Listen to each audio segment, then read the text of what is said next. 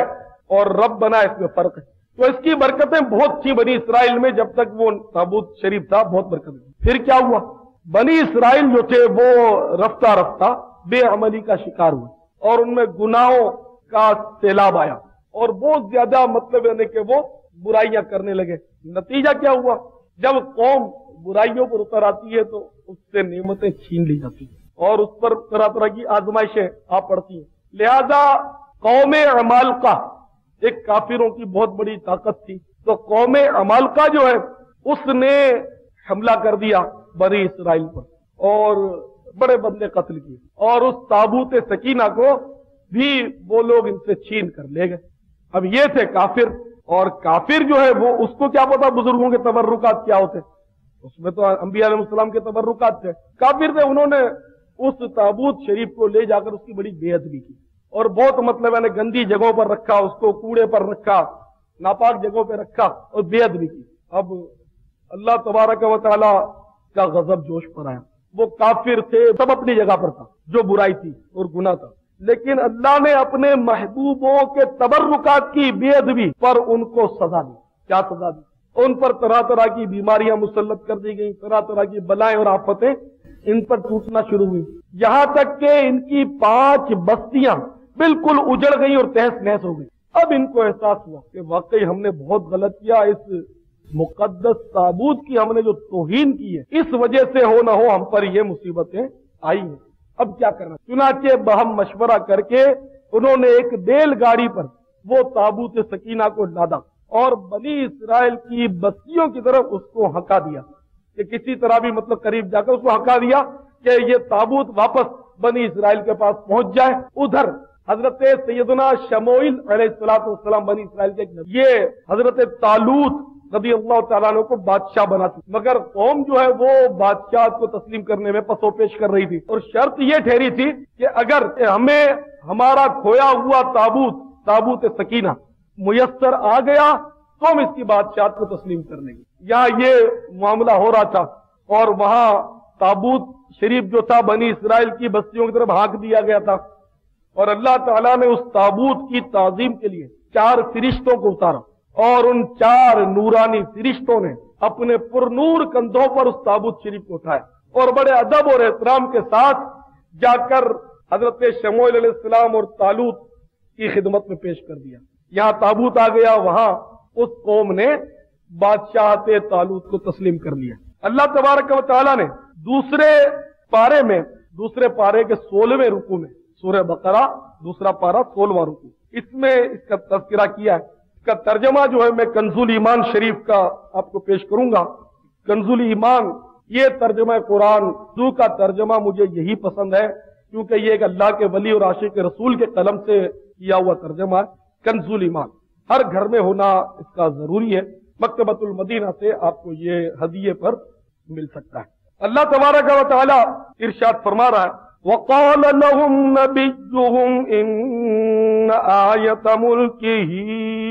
أَن يَأْتِيَكُمُ التَّابُوتُ فِيهِ سَكِينَةٌ مِّن رَّبِّكُمْ وَبَقِيَّةٌ مِّمَّا تَرَكَ آلُ مُوسَىٰ وَآلُ هَارُونَ تَحْمِلُهُ الْمَلَائِكَةُ إِنَّ فِي ذَلِكَ لَآيَةً لَكُمْ إِن كُنتُم مُّؤْمِنِينَ۔ اور ان سے ان کے نبی نے فرمایا علیہ السلام، اس کی بادشاہی کی نشانی یہ ہے کہ آئے تمہارے پاس تابوت جس میں تمہارے رب کی طرف سے دلوں کا چین ہے، اور کچھ بچی ہوئی چیزیں ہیں معزز موسیٰ اور معزز ہارون کے ترکے کی، اٹھاتے لائیں گے اسے فرشتے، بے شک اس میں بڑی نشانی ہے تمہارے لیے اگر ایمان رکھتے ہو۔ تو قرآن عظیم میں اس تابوت کا ذکر ہے، اور تفسیر جو میں نے عرض کی وہ تفاسیر میں سکینہ کے معنی سکون، چین، دلوں کا اطمینان۔ تابوت سکینہ دلوں کا اطمینان دلانے والا تابوت۔